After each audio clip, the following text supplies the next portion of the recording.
মূলা দিয়ে মাছ দিয়ে রান্না করবো। মূলাতে একটু ভাপ দিয়ে নেব, তাহলে আর মূলার গন্ধটা আসবে না। মূলা রান্নার জন্য দিয়ে দেবো তেল। আসসালামু আলাইকুম। দিয়ে দেবো পেঁয়াজ কুচি। পেঁয়াজটা ভালোভাবে ভাজিয়ে নেব।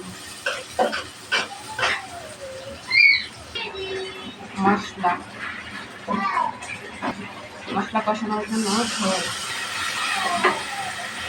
মশলাটা ভালোভাবে কষিয়ে নেব।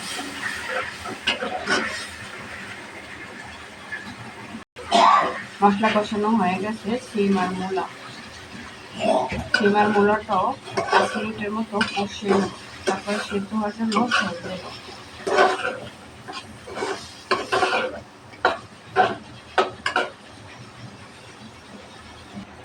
মাছটাও দিয়ে দেবো। মাছটা একটু কষিয়ে নেব।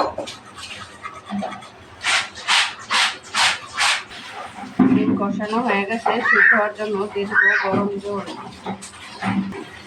হালকাভাবে তরকারিটা একটু নাড়াচাড়া করে নেব। জল অল্প দিলাম, ঝোলটা মাখা মাখা রাখবো। দিয়ে দেবো বিলাতি ধনিয়া পাতা।